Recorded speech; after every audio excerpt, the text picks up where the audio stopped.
Hello friends, स्वागत है आपका हमारे यूट्यूब चैनल तनुज क्लासेस में। तो जैसे कि आप सब जानते हैं, हम क्लास 12th के प्रीवियस ईयर्स क्वेश्चन देख रहे हैं पॉलिटिकल साइंस के चैप्टर वाइज। आज उसी चैप्टर के सीरीज में हम देखेंगे इस बुक का लास्ट चैप्टर, जो कि है चैप्टर 9 और इसका नाम है भारतीय राजनीति नए बदलाव। ये हमारी पॉलिटिकल साइंस की बुक 2 है। इससे पहले हमने पॉलिटिकल साइंस के बुक 1, जिसमें चैप्टर 1 से लेकर चैप्टर 9 तक हैं, कि सभी ऑल चैप्टर हमने प्रीवियस ईयर क्वेश्चन के कंप्लीट कर लिए हैं। आप इस चैप्टर के बाद में उन बुक के प्रीवियस ईयर क्वेश्चन भी जरूर देखें। और हमने जो हम ये बुक 2 कर रहे हैं, बुक 2 के चैप्टर 1 से लेकर चैप्टर 8 तक भी ऑलरेडी कंप्लीट कर लिए हैं। आप हमारे चैनल की प्लेलिस्ट में जाकर इस बुक के प्रीवियस ईयर क्वेश्चन भी जरूर देखें, जिससे कि आपको पता चलेगा कि दोनों बुक के क्वेश्चन आंसर किस प्रकार से फ्रेम किए जाते हैं और क्वेश्चन किस प्रकार से आते हैं।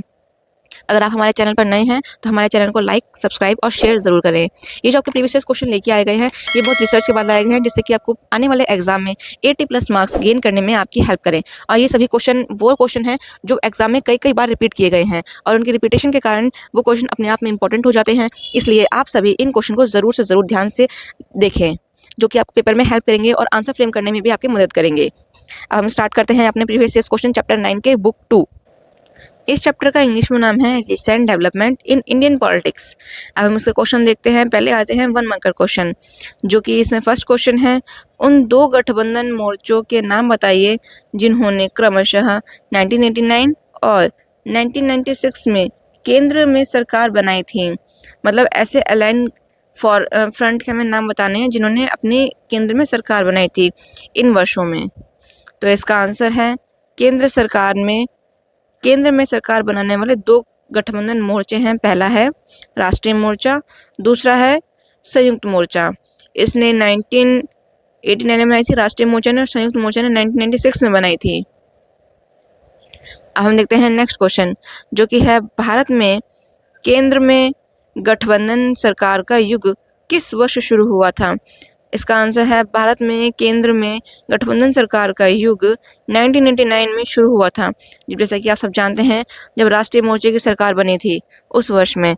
अब हम देखते हैं नेक्स्ट क्वेश्चन, जो है अल्पसंख्यक समुदाय के खिलाफ हिंसा की कोई 2 घटनाएं, इंसिडेंट बताएं जो लोकतंत्र के लिए खतरा हो।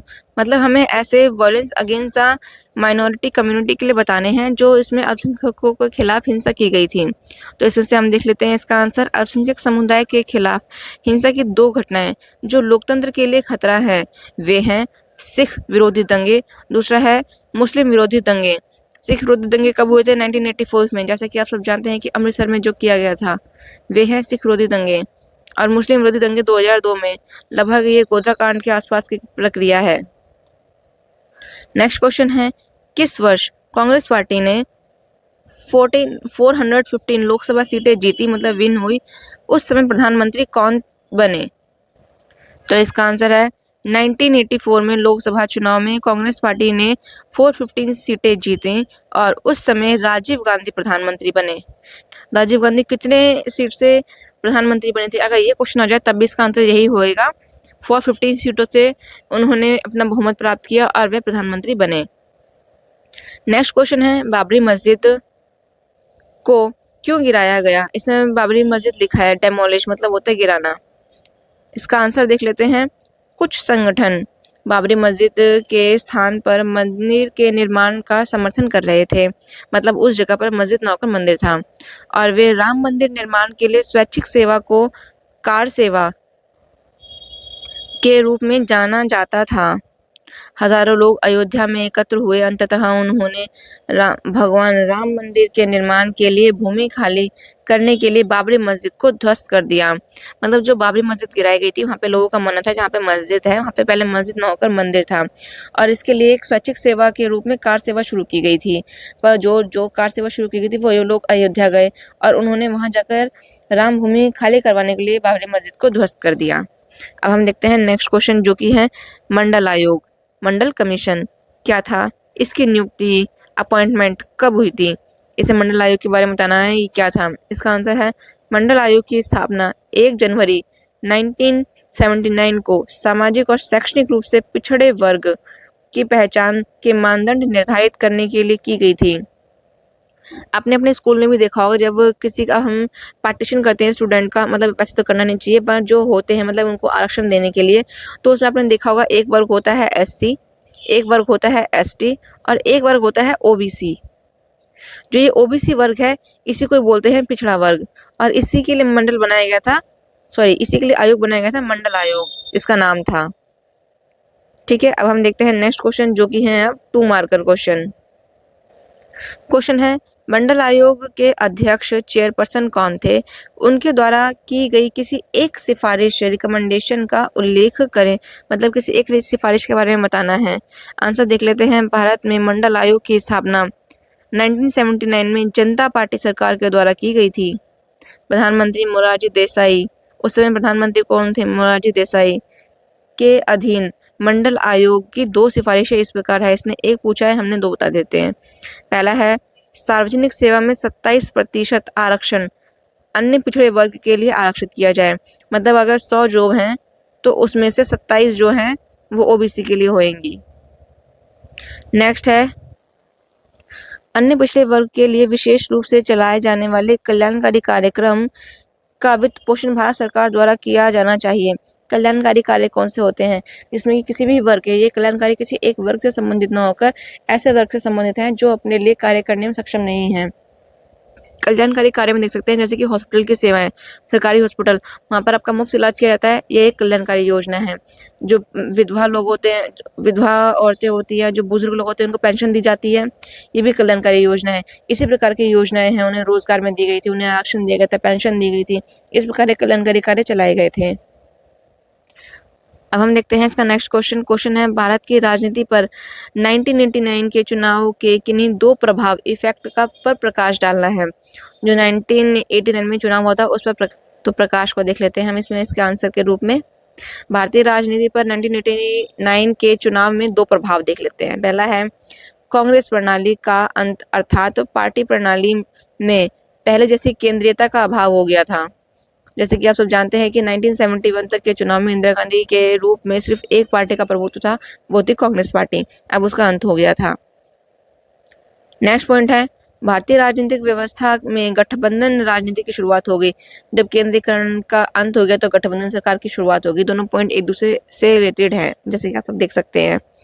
अब हम देखते हैं नेक्स्ट क्वेश्चन। क्वेश्चन है गठबंधन सरकार, कोalition गवर्नमेंट का क्या मतलब है? ऐसी सरकार का कोई एक उदाहरण बताइए। इसका आंसर है जब 2 या 2 से अधिक दल मिलकर सरकार बनाते हैं तो उसे गठबंधन सरकार कहते हैं।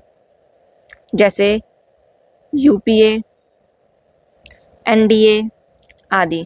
1977 में पहली गठबंधन सरकार बनी इंदिरा गांधी को हटाने के बाद।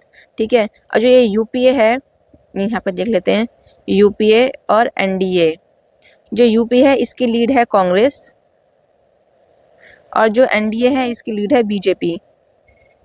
मतलब जो बहुमत से जीती है। अभी जैसे कि आप देख सकते हैं कि हमारे देश में बीजेपी की सरकार है, मगर वो सिर्फ बीजेपी की सरकार ना होकर एनडीए की सरकार है। एनडीए की सरकार मतलब है इसके अंदर सिर्फ बीजेपी शामिल ना होकर इसमें कई सारी पार्टियां शामिल हैं। आप सब उन सभी को देख सकते हैं। उनकी लिस्ट अगर आप निकालेंगे गूगल से तो आपको पूरी लिस्ट मिलेगी कि एनडीए में कौन कौन सी वर्तमान में पार्टियां शामिल हैं। अब हम देखते हैं नेक्स्ट क्वेश्चन। क्वेश्चन है 1984 से 2004 तक कांग्रेस पार्टी और भाजपा के चुनावी प्रदर्शन, इलेक्शन परफॉर्मेंस के क्या परिणाम आया है? इसका आंसर देख लेते हैं। 1984 से 2004 तक कांग्रेस और भाजपा के चुनावी प्रदर्शन में परिवर्तन निम्नलिखित है। पहला तो है भाजपा ने चुनावी प्रदर्शन में 2 सीटें से 138 सीटों तक में सुधार किया है। मतलब पहले जब चुनाव में बीजेपी थी तो उससे सिर्फ पहले 2 सीटें मिली थी और उसके बाद उसने प्रोग्रेस करके अपनी सीटों की संख्या 138 तक कर ली। नेक्स्ट है 1990 के दशक में राजनीतिक प्रतिस्पर्धा भाजपा और कांग्रेस के नेतृत्व वाले गठबंधन के बीच बढ़ गई थी। मतलब अब जो हमारे देश में राजनीति है वो 2 वर्गों में बट गई थी, कांग्रेस और भाजपा। कांग्रेस की सीट 415 से घटकर 145 तक रह गई थी। देख लीजिए, अब इसमें नंबर का ही खेल है। इसमें एक 1 ही तो अलग हुआ है, 1 यहाँ से हटके यहाँ आ गया है। तो ये था सीटों में अंतर कांग्रेस पार्टी की। अब इसमें देखते हैं हम इसका नेक्स्ट क्वेश्चन। क्वेश्चन है गठबंधन सरकार में राजनीतिक समीकरण अस्थिर होता है। समीकरण को बोलते हैं इक्वेशन और अस्थिर को बोलते हैं अनस्टेबल। 1989 में राष्ट्रीय मोर्चा सरकार और 1996 में संयुक्त मोर्चा सरकार के गठन में यह अवधारणा किस प्रकार परिलक्षित हुई? ये कॉन्सेप्ट किस प्रकार से रिफ्लेक्ट हुआ है, इसमें ये बताना है। तो इसका आंसर देख लेते हैं। इसका आंसर है 1989 में भारत में गठबंधन सरकार की शुरुआत हुई। गठबंधन सरकार कब शुरू हुई? 1989 से। और कई राजनीतिक दलों ने केंद्र में सरकार साझा करी। ये राजनीतिक घटना स्पष्ट रूप से राजनीतिक अस्थिरता और अनिश्चितता को दर्शाती है। मतलब केंद्र में अब कोई एक सरकार ना होकर गठबंधन की सरकार है। गठबंधन की सरकार में हमेशा यह स्थिति बनी रहती है कि कोई भी सरकार कभी भी गिर सकती है अगर उसका पूर्ण बहुमत ना हो तो। नेक्स्ट है, कांग्रेस को सरकार से बाहर रखने के लिए संयुक्त मोर्चा बनाया गया था। इसका गठन 1996 में भाजपा और वाम मोर्चे के सहयोग से हुआ था। एच.डी. देवेगौड़ा संयुक्त मोर्चे के प्रधानमंत्री थे और उनके बाद इंद्र कुमार गुजराल प्रधानमंत्री बने थे। इंद्र कुमार गुजराल जी का एक सिद्धांत है, आप अगर इन शॉर्ट अगर आगे जाके पॉलिटिकल साइंस में ही ऑप्शन लेते हैं तो आपको गुजराल सिद्धांत के बारे में पढ़ने को मिलेगा डीप में। अब हम देखते हैं नेक्स्ट क्वेश्चन जो कि है अयोध्या। क्वेश्चन है, अयोध्या विवाद क्या था बताइए। क्वेश्चन 2011 में आया हुआ है ये वाला और इसके बाद रिपीट हुआ है। इसका आंसर है 6 दिसंबर 1992 में अयोध्या का विवादित ढांचा यानी बाबरी मस्जिद गिरा दिया गया। उत्तर भारत की भाजपा सरकार बर्खास्त कर दी गई और उत्तर प्रदेश के मुख्यमंत्री के खिलाफ सुप्रीम कोर्ट में न्यायालय की अवमानना का मामला दर्ज किया गया। ये अयोध्या विवाद का मामला है। ये कब हुआ था? 1992 में हुआ था ये वाला मामला, बाबरी मस्जिद को जब गिरा दिया गया था और ये मामला सुप्रीम कोर्ट में गया था। नेक्स्ट क्वेश्चन है,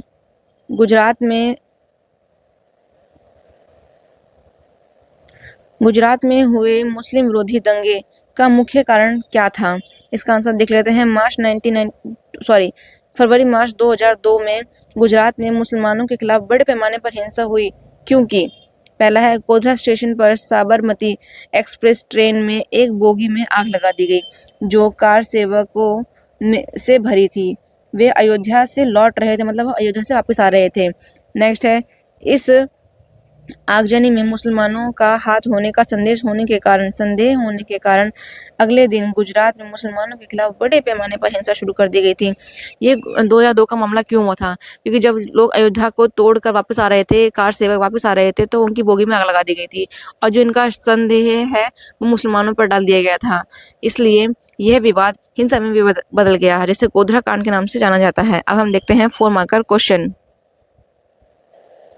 क्वेश्चन है, 1989 के बाद भारत में बहुदलीय व्यवस्था मल्टी पार्टी सिस्टम के युग का वर्णन करें। डिस्क्राइब करना है जो मल्टी पार्टी सिस्टम आया था हमारे देश में 1989 के बाद में। इसका आंसर है 1989 के चुनावों में कांग्रेस पार्टी की हार हुई, लेकिन किसी अन्य पार्टी को बहुमत भी नहीं मिला।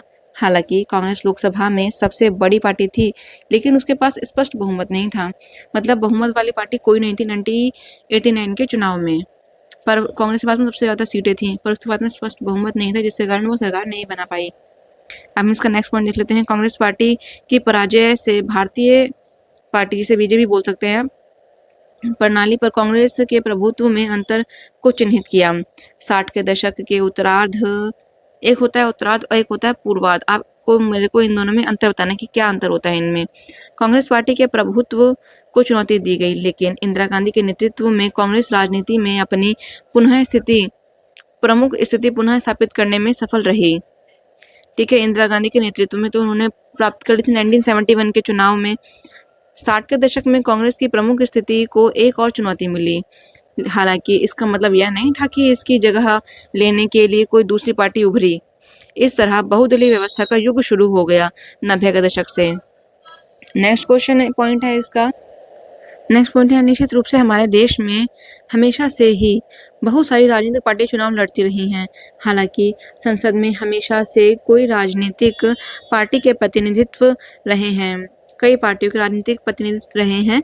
1989 के बाद जो हुआ वह यह है कि पार्टी का उदय इस तरह हुआ कि एक या दो पार्टी को ज़्यादातर वोट या सीटें नहीं मिल पाई। मतलब अब किसी भी कोई एक पार्टी है, किसी एक को जैसे कि पहले मिलती थी, किसी एक को बहुमत मिल गया, अब ऐसा नहीं होता था। अब अलग अलग पार्टियों को अलग अलग सीटें मिलती थी, जो कि बाद में पार्टियां इकट्ठी होकर गठबंधन सरकार बनाती थी और अपनी सरकार बनाने का दावा पेश करती थी। अब इसका नेक्स्ट पॉइंट देखते हैं। इसका पॉइंट है, इसका अर्थ यह भी था कि 1989 के बाद में हुए किसी भी लोकसभा चुनाव में किसी भी एक पार्टी को स्पष्ट बहुमत नहीं मिला। 1999 के बाद में किसी भी पार्टी को स्पष्ट बहुमत आगे तक नहीं मिला। इस घटनाक्रम ने केंद्र में गठबंधन सरकार के युग की शुरुआत कर दी। जब किसी एक को बहुमत नहीं मिले तो गठबंधन सरकार ही बनेगी, जिसमें क्षेत्रीय दल सत्तारूढ़ गठबंधन बनाने में महत्वपूर्ण भूमिका निभाने लगे या फिर निभाई।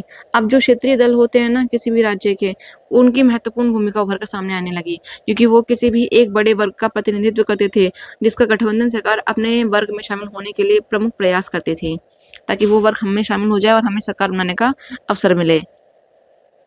नेक्स्ट पॉइंट है 90 के दशक में दलित और पिछड़ी जाति, इसे ओबीसी बोलते हैं, अन्य पिछड़े वर्ग या फिर ओबीसी यहाँ पे लिखा हुआ है, का प्रतिनिधित्व करने वाली शक्तिशाली पार्टियां और आंदोलन का उदय भी हुआ। इसमें से कई पार्टियों ने शक्तिशाली क्षेत्रीय दावेदारों को भी प्रतिनिधित्व किया। मतलब अब इन वर्ग में से भी कई शक्तिशाली वर्ग या नेता उभरने लगे, जिनकी महत्वपूर्ण भूमिका आगे जाके चुनाव में देखने को मिलती है। नेक्स्ट क्वेश्चन देखते हैं। अगर इससे पहले आपने हमारे चैनल को लाइक सब्सक्राइब नहीं किया है तो ज़रूर और इस प्लेलिस्ट को अपने पूरे फ्रेंड सर्कल में शेयर करें, ताकि उन्हें भी हेल्प मिले कि पेपर में आंसर कैसे फ्रेम करते हैं। ये क्वेश्चन जो आपको बता रही हूँ, ये 15 क्वेश्चन, ये थोड़ा लॉन्ग क्वेश्चन है। ये 4 मार्कर में ना होकर 6 मार्कर में, यहाँ पे थोड़ा करेक्शन कर लीजिएगा। अब ये आंसर 6 मार्कर के लिए रेडी कीजिएगा। 1999 के बाद भारत राजनीति में हुए किन्हीं 4 प्रमुख घटनाक्रम का वर्णन करें। ठीक है, मेजर डेवलपमेंट जो थे उसके बारे में बताना है इसमें, तो देख लेते हैं। 1980 के दशक के अंत में देश में 5 प्रमुख घटनाएं हुई थी, जो इस प्रकार हैं। कोई 4 बतानी थी, जैसे कि इसमें पहली है कांग्रेस प्रणाली का अंत हो गया। मतलब 2 दशक तक कांग्रेस का प्रभुत्व था, वो अब समाप्त हो चुका था। लेकिन सबसे महत्वपूर्ण घटना 1989 में चुनाव में कांग्रेस पार्टी की हार थी। पार्टी ने केवल 197 सीटें जीती थी, जो 1984 के चुनाव की तुलना में बहुत कम थी, जहां पार्टी ने 415 सीटें जीती थी। मतलब 1984 के चुनाव में उसने 415 सीटें जीती थी और 1989 के चुनाव में उसने 197 सीटें जीती थी, जो कि बहुमत से बहुत कम थी। नेक्स्ट है कांग्रेस ने अपना प्रदर्शन बढ़ाया और आखिरकार 1991 में राजीव गांधी की हत्या के बाद वह सत्ता में वापस आ गई। जब 1991 में राजीव गांधी जी की हत्या कर दी गई तो उसके बाद कांग्रेस दोबारा सत्ता में आई, लेकिन 1989 के चुनाव में इस व्यवस्था का अंत कर दिया, जिसे राजनीतिक वैज्ञानिक कांग्रेस प्रणाली कहते थे। मतलब अब इस ईयर 1989 के बाद में ये प्रणाली खत्म हो गई कि कांग्रेस प्रणाली, मतलब अब उससे पहले कांग्रेस प्रणाली ही या कांग्रेस पार्टी ही जीतती आ रही थी, अब उसकी जगह पे गठबंधन सरकार ही बनने लगी थी। कांग्रेस प्रमुख पार्टी बनी रही, लेकिन उसने अपने प्रभुत्व खो दिया और पहले पार्टी प्रणाली में उसे हासिल थी, जैसे कि वो पहले एक पार्टी थी, अब उसे वैसी स्थिति प्राप्त नहीं थी। इसका नेक्स्ट पॉइंट देख लेते हैं। पॉइंट है मंडल मुद्दा। मंडल मुद्दा 1990 में राष्ट्रीय मोर्चा सरकार द्वारा मंडल आयोग की सिफारिश को लागू करने के फैसले के साथ शुरू हुआ था। सिफारिश थी कि केंद्र सरकार को नौकरियों में 27% पद केवल अन्य पिछड़े वर्ग के उम्मीदवारों के लिए ही आरक्षित करने चाहिए। मतलब ये वाला मुद्दा ओबीसी वर्ग के लिए था कि उनके लिए 27% आरक्षण किया जाए नौकरियों में। इस प्रकार इसने व्यवस्था निराशा और आक्रोश पैदा किया। ओबीसी आरक्षण के समर्थक और विरोधियों के बीच इस संघर्ष को लोकप्रिय रूप से मंडल मुद्दा कहा गया। इसने 1989 में राजनीति को आकार देने में महत्वपूर्ण भूमिका निभाई। मतलब ये एक प्रमुख मुद्दा बन गया, मंडल मुद्दा, जिसमें कि किसी विशेष वर्ग के लिए आरक्षण की मांग की गई थी, पहली बार कह सकते हैं आप, जिसका नाम था मंडल आयोग, ओबीसी वर्ग से संबंधित। नेक्स्ट पॉइंट है नए आर्थिक सुधार। नए उत्तर प्रदेश आर्थिक सुधार की घोषणा संरचनात्मक समायोजन कार्यक्रम के रूप में की गई थी। इन सुधार की शुरुआत राजीव गांधी ने की थी, लेकिन ये 1991 में नरसिम्हा राव की सरकार में ज़्यादा दिखाई दिया। इन सुधारों की बहुत आलोचना हुई, लेकिन आने वाली सरकारों ने इसका पालन जारी रखा। मतलब सबसे ज़्यादा जो आर्थिक सुधार किए गए थे वो नरसिम्हा राव के टाइम पे किए गए थे, और इस टाइम पे जो हमारे देश के आर्थिक मंत्री थे वो थे मनमोहन सिंह जी। आप देख सकते हैं कि हमारे देश में इकोनॉमिक रूप में एलपीजी की शुरुआत की गई थी, वो इसी टाइम में की गई थी, नरसिम्हा राव जी की सरकार के टाइम पे। देश का जो आर्थिक सुधार हुआ था वो उसी टाइम पे हुआ था। नेक्स्ट पॉइंट है राजीव गांधी की हत्या। मई 1991 में राजीव गांधी की हत्या के कारण नेतृत्व में बदलाव आया। तमिलनाडु में चुनाव प्रचार के दौरान लिट्टे ये एक समूह है। लिट्टे से जुड़े कई श्रीलंकाई तमिलों ने अपनी हत्या कर ली। तमिल ने उनकी हत्या कर दी। 1991 के चुनाव में कांग्रेस पार्टी सबसे बड़ी पार्टी के रूप में उभरी। हालांकि राजीव गांधी की मृत्यु के बाद नरसिम्हा राव को प्रधानमंत्री नियुक्त किया गया। जब राजीव गांधी जी की हत्या हुई थी, जो उसका आरोप था वो किस पर लगाया गया था? उसमें जिन पर आरोप लगाया गया था उस वर्ग का नाम था या समूह का नाम था लिट्टे, जिसमें उस श्रीलंकाई तमिल लोग शामिल थे, क्योंकि उन्होंने जो श्रीलंका में तमिल रह रहे थे उनकी हेल्प नहीं करी थी उस टाइम पर सरकार ने। सरकार की ये मांग थी कि तमिल श्रीलंकाई लोगों की हेल्प की जाए, जिससे सरकार ने अपना कोई हस्तक्षेप नहीं किया। ये उनका आक्रोश उन्होंने राजीव गांधी जी की हत्या के रूप में अपना प्रदर्शन करा। नेक्स्ट पॉइंट है अयोध्या मामला। अयोध्या मुद्दा दिसंबर 1992 में बाबरी मस्जिद के विध्वंस के साथ शुरू हुआ। इस घटना ने हिंसा को जन्म दिया और भारतीय राष्ट्रवाद और धर्मनिरपेक्षता की प्रकृति पर कई सवाल उठाए गए। इन मुद्दों ने देश की राजनीति में कई बदलाव को जन्म दिया और भाजपा और हिंदुत्व की राजनीति का उदय हुआ। मतलब जब बाबरी मस्जिद का ये मामला हो गया था, एक तो गोधरा कांड का मामला हो गया था, उसके बाद में हमारे देश में भाजपा हिंदुत्व के रूप में प्रभुत्व में सामने आई। आप देख सकते हैं इस समय आडवाणी जी ने वो एक रथ यात्रा निकाली थी। इस प्रकार के जो है ना वो हिंदुत्व ज़्यादा प्रभुत्व को ज़्यादा मतलब उभार कर दिखाया गया कि देश हिंदुत्व है हमारा, इस टाइप से। इस समय हमारे देश में हिंदू मुस्लिम बंटवारा भी आप देख सकते हैं अलग रूप में। अब इसका देखते हैं नेक्स्ट क्वेश्चन है गोधरा कांड या गोधरा एपिसोड क्या था, इसके क्या परिणाम हुए, इसके इफेक्ट बताने हैं हमें। आंसर देख लेते हैं। फरवरी मार्च 2002 में गुजरात में मुसलमानों के खिलाफ बड़े पैमाने पर हिंसा हुई, क्योंकि पहला है गोधरा स्टेशन पर साबरमती एक्सप्रेस ट्रेन की एक बोगी में आग लगा दी गई, जो कार सेवकों से भरी थी। वे अयोध्या से वापस लौट रहे थे, मतलब वो बाबरी मस्जिद को तोड़कर वापस लौट रहे थे कार सेवक। इस आगजनी में मुसलमानों का हाथ होने का संदेह होने के कारण अगले दिन गुजरात में मुसलमानों के खिलाफ बड़े पैमाने पर हिंसा शुरू कर दी गई। मात्र संदेह के आधार पर भी उनके साथ में इतना सारा अत्याचार किया गया था। अब इसके परिणाम देख लेते हैं। परिणाम है यह हिंसा लगभग पूरे 1 महीने तक जारी रही। इसमें करीब 1100 लोग मारे गए, जिसमें ज़्यादातर मुसलमान थे।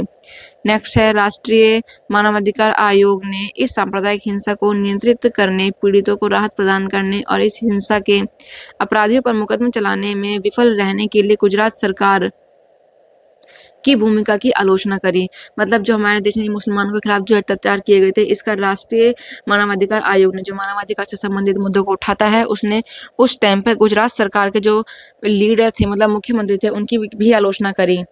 और उस समय क्या आप बता सकते हैं कि उस समय गुजरात के मुख्यमंत्री कौन थे? आप मुझे ये कमेंट सेक्शन में बताइए। अभी जो मुख्यमंत्री थे उनकी हाल फिलहाल में भी सरकार है। नेक्स्ट पॉइंट है भारत के चुनाव आयोग ने विधानसभा चुनाव स्थगित करने का संदेश दिया। अब जब इतना दंगा हो गया तो उस समय के विधानसभा चुनाव को स्थगित कर दिया गया। अब हम देखते हैं नेक्स्ट 6 मार्कर क्वेश्चन है गठबंधन सरकार कॉलिशन गवर्नमेंट भारत में लोकतंत्र के लिए अभिशाप है या वरदान, बॉर्न है या फिर बॉर्न फॉर डेमोक्रेसी, इसके बारे में बताना है। अपने उत्तर के समर्थन में कोई 3 तर्क बताइए। इसका आंसर देख लेते हैं। गठबंधन सरकार एक वरदान है, क्योंकि वरदान के बारे में पहले बताया गया। पहला है राष्ट्रीय स्तर पर क्षेत्रीय दलों की भागीदारी। पिछले 20 वर्षों से देश की राजनीति में राज्य स्तरीय दलों की महत्वपूर्ण भूमिका रही है, इसलिए राज्य स्तरीय दलों और केंद्रीय दलों के बीच में अंतर दिन प्रतिदिन कम होता जा रहा है। मतलब क्षेत्रीय पार्टियां जो हैं वो भी उभर कर सामने आ रही हैं। अब उनकी भी एक महत्वपूर्ण भूमिका हो गई है राजनीति में। अगर किसी पार्टी को सरकार बनानी है तो गठबंधन के रूप में वह पार्टी एक महत्वपूर्ण भूमिका निभाती है क्षेत्रीय दल के रूप में। नेक्स्ट है अनुकूलन की भावना। गठबंधन की राजनीति ने राजनीतिक दलों का ध्यान वैचारिक मतभेदों से हटाकर सत्ता में साझेदारी की ओर मोड़ दिया है। मतलब अब जो गठबंधन बनते हैं उसमें वैचारिक जो होते मतभेद वो मायने नहीं रखते हैं, सिर्फ सत्ता मायने रखती है, सत्ता में साझेदारी और उनका हिस्सेदारी। एनडीए जो कि अभी बीजेपी में है, एनडीए की सरकार में हम देख सकते हैं कि अधिकांश दल भाजपा के हिंदुत्व के विचारधारा से सहमत नहीं हैं। फिर भी उन्होंने पूर्ण कार्यकाल के लिए सरकार बनाने के लिए भाजपा के साथ गठबंधन किया। जैसे कि आप सब देख सकते हैं कि जो एनडीए है ये हिंदुत्व को ज़्यादा मायने देती है, इसका मेन मोटिव हिंदुत्व है। मगर इसके साथ में जो गठबंधन जुड़े हुए हैं, कई सारे जुड़े हुए हैं, उन सभी का ये बेसिकली मोटिव नहीं है कि वो हिंदुत्व को, उनकी विचारधारा भी अलग अलग है और वो फिर भी बीजेपी के साथ में है। तो ये एक गठबंधन की राजनीति को दर्शाता है। नेक्स्ट है एक मत की ओर झुकाव। विभिन्न कट्टरपंथी दलों ने कई नई आर्थिक नीतियों का विरोध किया, लेकिन कुछ दल नई आर्थिक नीति का समर्थन करने लगे क्योंकि उनका मानना था कि ये नीतियां देश को समृद्धि की ओर ले जाएंगी और दुनिया भर में इसका दर्जा बढ़ाएंगी। गठबंधन सरकार भारत में लोकतंत्र के लिए 3 कारणों से अभिशाप है। ये तो हमने देख लिया वरदान, अब हम देखते हैं अभिशाप। ठीक है, अब इसमें क्या है, एक तो इसमें बताइए जो एक मत की ओर झुकाव था वो नहीं है। अब जो नीतियां बनाई जाती हैं वो देश के विकास के लिए बनाई जाती हैं, ताकि उससे किसी एक वर्ग को फायदा ना होगा, पूरे देश को आर्थिक रूप से फायदा हो और देश आगे प्रगति की ओर बढ़ सके। अब इसके अभिशाप वाले पॉइंट देखते हैं।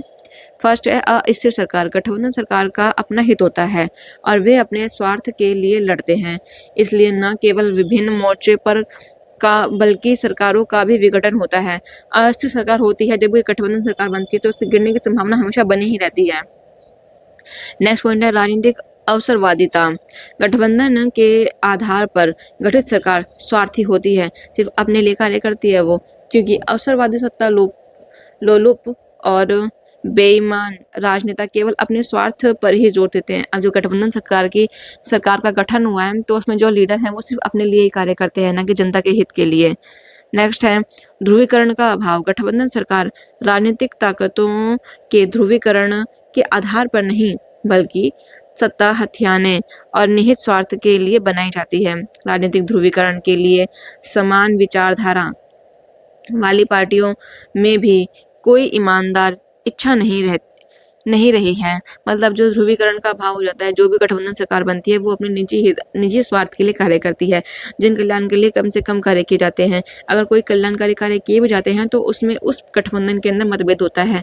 अगर जो लीडर उसको लीड कर रहा है उसको अन्य गठबंधन के सदस्यों की बात माननी पड़ेगी। अगर वह नहीं मानेगा तो क्या होगा, सरकार का पतन हो जाएगा, सरकार गिर जाएगी, फिर दोबारा इलेक्शन होंगे। हम देखते हैं नेक्स्ट क्वेश्चन। इससे पहले यदि आपने हमारे चैनल को लाइक सब्सक्राइब नहीं किया तो ज़रूर से ज़रूर करें।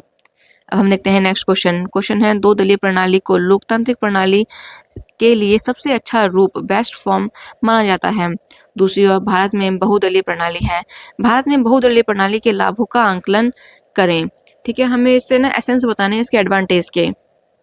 तो देखते हैं हम, इसका उत्तर है सफल लोकतंत्र के लिए 2 दलीय प्रणाली की आवश्यकता होती है। मतलब लोकतंत्र मतलब कई पार्टी, एक पार्टी ना रहे 2 पार्टी रहे तो भी लोकतंत्र ही माना जाएगा। जैसे कि आप अमेरिका में देख सकते हैं, अमेरिका में 2 पार्टी ही है वहाँ पे आज भी। तो ये भी हालांकि बहुदलीय प्रणाली के निम्नलिखित लाभ होते हैं। नेक्स्ट पॉइंट है इसका, तानाशाही के लिए कोई जगह नहीं होती एक तो लोकतंत्र में। भले ही किसी पार्टी को पूर्ण बहुमत प्राप्त हो, लेकिन तानाशाही के रूप में काम नहीं कर सकती है।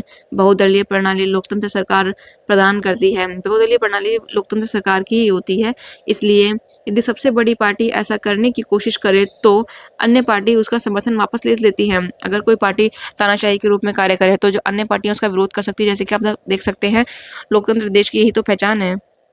नेक्स्ट पॉइंट है मतदाताओं के पास बहुविकल्पी विकल्प। 1989 के चुनाव के बाद से मतदाताओं के पास यह विकल्प है कि वे किसी वोट देने चाहते हैं, मतलब जिसे वो वोट देना चाहते हैं उसे दे सकते हैं। अब उनके पास में कई सारे ऑप्शन हैं कांग्रेस के अलावा भी।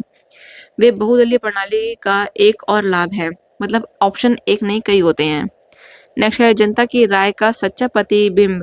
संसद लोगों का प्रतिबिंब है। बहुदलीय व्यवस्था के मामले में संसद लोगों की सच्ची प्रतिबिंब बन जाती है, क्योंकि संसद में सांस्कृतिक भाषा की विविधता देखने को मिलती है। आप हमारे संसद में देख सकते हैं सभी भाषा के और हमारे पूरे भारत के लोग सम्मिलित होते हैं और उसमें कोई एक पार्टी नहीं होती है। संसद में कई सारी पार्टियों के लोगों का प्रतिनिधित्व होता है। नेक्स्ट है स्थिर सरकार की संभावना। संसद में सरकार का बहुमत होता है और मंत्रिपरिषद बहुमत के आधार अनुसार काम करती है। इससे संसद अविश्वास प्रस्ताव पारित नहीं कर सकती, इसलिए बहुदलीय व्यवस्था तुलनात्मक रूप से स्थिर होती है। अविश्वास प्रस्ताव क्या होता है? अविश्वास प्रस्ताव होता है जब सरकार के जो विपक्षी लोग होते हैं उनको ये पता चलता है कि जो सरकार है बहुमत में, जो वर्तमान में सरकार है उसके पास में अपना पूर्ण बहुमत नहीं है, तो इसके लिए सरकार जो है बहुमत सिद्ध करने के लिए अविश्वास प्रस्ताव लेके आती है। यदि वह उस पर कायम हो जाते हैं तो उनकी सरकार बनी रहती है, अन्यथा सरकार गिर जाती है। नेक्स्ट पॉइंट है विधेयक पारित करना। जनता के पक्ष में विधेयक संसद द्वारा पारित किए जाते हैं और यह एक गठबंधन सरकार है जो हमेशा अपने सदस्य दलों से ऐसा करने के लिए कहती है। मतलब जो बहुमत में होती है, जो गठबंधन सरकार है, वो हमेशा जनता के पक्ष में कार्य करने के लिए कहती है। नेक्स्ट पॉइंट है दो खेमों के बीच विभाजन को रोकें। दो दलीय प्रणाली दो खेमों को जन्म देती है, लेकिन बहुदलीय प्रणाली ने दो विरोधी खेमों को रोक दिया। यह अलग अलग वफादारी वाले समूहों के बीच एक मजबूत ताकत है। मतलब जो बहुदलीय व्यवस्था है, इसने दो दलीय व्यवस्था को रोककर बहुदलीय व्यवस्था को शुरुआत करी है, ताकि दो ही दल वर्तमान में या फिर कभी भी दो ही दल ना रहे और दलों को भी अवसर मिलता रहे अपने चुनाव में आने का या फिर अपना मत रखने का। अब हम देखते हैं नेक्स्ट क्वेश्चन, और ये लास्ट क्वेश्चन है। इससे पहले आपको बता दूं, अगर आपने हमारे चैनल को लाइक सब्सक्राइब नहीं किया है तो ज़रूर से ज़रूर करें और इसे अपने फ्रेंड सर्कल में ज़रूर शेयर करें, जो कि आपको आने वाले पेपर में हेल्प करेगा। तो क्वेश्चन है क्षेत्रीय दल। रीजनल पार्टी ने भारतीय राजनीति में महत्वपूर्ण भूमिका निभानी शुरू कर दी है। टिप्पणी करें। अब जो क्षेत्रीय पार्टी है वो भी इम्पोर्टेंट रोल निभा रही है, उसके बारे में बताना है। इसका आंसर है भारत में लोकतंत्र के रूप में बहुदलीय प्रणाली है। अब भारत में बहुदलीय प्रणाली है, इसका अर्थ है कि सत्ता के लिए कई राजनीतिक दल प्रतिस्पर्धा कर सकते हैं। कोई एक ना होकर कई सारे दल हो सकते हैं। प्राथमिक दलों का अभाव। प्रत्येक राज्य में अपने स्थानीय राजनीतिक दल होते हैं। स्थानीय मतलब क्षेत्रीय राजनीतिक दल होते हैं जो अपने क्षेत्र का शासन करते हैं और प्रतिस्पर्धा करते हैं। मतलब हर राज्य में अपने क्षेत्रीय दल होते हैं। नेक्स्ट पॉइंट है भारतीय राजनीति में क्षेत्रीय दल निम्नलिखित भूमिका निभाते हैं। फर्स्ट पॉइंट है स्पष्ट बहुमत न मिलने पर सबसे बड़ी पार्टी को सरकार बनाने के लिए किसी क्षेत्रीय दल से हाथ मिलाना पड़ता है। यहीं पर क्षेत्रीय दल का महत्व सामने आता है। जैसे कि जब गठबंधन सरकार बनती है तो उसमें क्षेत्रीय दल महत्वपूर्ण भूमिका निभाते हैं ना, उसी के बारे में बताया गया है ये। नेक्स्ट है अधिकांश क्षेत्रीय दलों का एक एजेंडा उस राज्य में प्रचलित एक विशेष संस्कृति को बढ़ावा देता है। जैसे कि आपको बताया, जो क्षेत्रीय दल होते हैं वो किसी एक विशेष स्थिति को बताते हैं, चाहे वो संस्कृति हो, जाति हो, वर्ग हो, चाहे कुछ भी हो, पर वो किसी विशेष से जुड़े होते हैं। नेक्स्ट है क्षेत्रीय दल अपने लाभ के लिए विभिन्न राज्यों के लोगों को भाषा, संस्कृति, परंपरा आदि के आधार पर बांटते हैं। जो क्षेत्रीय दल हैं वो हर वर्ग के लिए अलग अलग होते हैं। अब इसी प्रकार तो बंटवारा तो हो जाएगा, कुछ भाषा क्षेत्रीय होगी, कुछ क्षेत्रीय संस्कृति होगी, कुछ क्षेत्रीय परंपराएं होंगी, इस प्रकार से। नेक्स्ट है कभी कभी भारत में विदेशी नीति जैसे गंभीर मुद्दे क्षेत्रीय दलों द्वारा प्रभावित होते हैं और समझौते किए जाते हैं। इससे अंतर्राष्ट्रीय राजनीति में भारत की साख पर असर पड़ता है। कभी कभी आपने देखा होगा जो क्षेत्रीय मुद्दे होते हैं वो अंतर्राष्ट्रीय मुद्दों से प्रभावित होते हैं, जो कि भारतीय राजनीति को प्रभावित करते हैं। इसका नेक्स्ट पॉइंट है भारतीय राजनीति में दबाव समूह के रूप में भी काम करते हैं। दबाव समूह कौन से होते हैं? दबाव समूह वो होते हैं जो राजनीतिक रूप में सत्ता में आना चाहते हैं, मगर वो जनहित के लिए कार्य करते हैं, किसी विशेष टॉपिक के लिए कार्य करते हैं। नेक्स्ट है कभी कभी क्षेत्रीय दल केंद्र सरकार को प्रभावित कर अन्य राज्यों की कीमत पर अपने राज्य को अधिक वार्षिक बजट निधि प्रदान करवा लेते हैं। मगर जो क्षेत्रीय दल होते हैं ना, वो कभी कभी अपने लिए अन्य से ज़्यादा अपने लिए बजट की मांग करते हैं, और अगर गठबंधन सरकार है तो उसे वो ऐसा करना पड़ेगा ताकि वो पार्टी उससे अलग ना हो जाए। अगर वो अलग होगी तो उसकी गठबंधन सरकार गिर जाएगी, इसलिए सरकार को उनकी मांगों को कभी कभी मानना ही पड़ता है अगर क्षेत्रीय दल उस वर्ग या राज्य क्षेत्र में बहुत महत्वपूर्ण भूमिका रखता है तो। इस प्रकार से आज हमने बुक 2 के चैप्टर 1 से लेके चैप्टर 9 तक के ऑल चैप्टर कंप्लीट कर लिए हैं। ये थे चैप्टर 1 से लेके 9 बुक 2 के। और जैसे कि आप सब जानते हैं, हमने पॉलिटिकल साइंस के बुक 1 के भी ऑलरेडी चैप्टर 1 से लेकर चैप्टर 9 तक कंप्लीट कर लिए हैं। तो आप सभी अब हमारे चैनल पर जाकर इसके प्रीवियस ईयर चैप्टर भी ज़रूर देखें। आज हमने चैप्टर 9 करके ये पूरी बुक फिनिश कर दी है। अब हमने पॉलिटिकल साइंस की क्लास 12 की दोनों बुकें कंप्लीट हो चुके हैं। तो हमारे चैनल पर जाकर ये दोनों बुकों के प्रीवियस ईयर क्वेश्चन ज़रूर देखें, जो कि आपको आने वाले एग्जाम में बहुत हेल्प करेंगे और आपके 80+ मार्क्स गेन करने में तो हेल्प करेंगे, और आपकी ये फिर जो नॉलेज बढ़ाएंगे कि आंसर को किस प्रकार से फ्रेम किया जाता है और क्वेश्चन किस प्रकार से आते हैं। हमने जो भी इसमें ये क्वेश्चन लेके आए हैं, ये सभी क्वेश्चन एग्जाम में कई बार रिपीट हुए क्वेश्चन है। ये क्वेश्चन पूरे रिसर्च के बाद आपके सामने ला के आए गए हैं। इसलिए आप सभी इन क्वेश्चन को ज़रूर देखें और हमारे चैनल की प्लेलिस्ट में जाकर आप प्रीवियस बुक भी ज़रूर देखें। तो और अगर आप हमारे चैनल पर नए हैं तो हमारे चैनल को लाइक सब्सक्राइब ज़रूर करें और इसे अपने फ्रेंड सर्कल में ज़रूर शेयर करें, जिससे कि आपको भी हेल्प मिलेगी और आपके सभी फ्रेंड्स को भी हेल्प मिलेगी। तो चैप्टर यहीं ख़त्म होता है। चैप्टर नहीं, क्लास 12th के सभी चैप्टर दोनों बुक के एंड होते हैं। Thank you so much.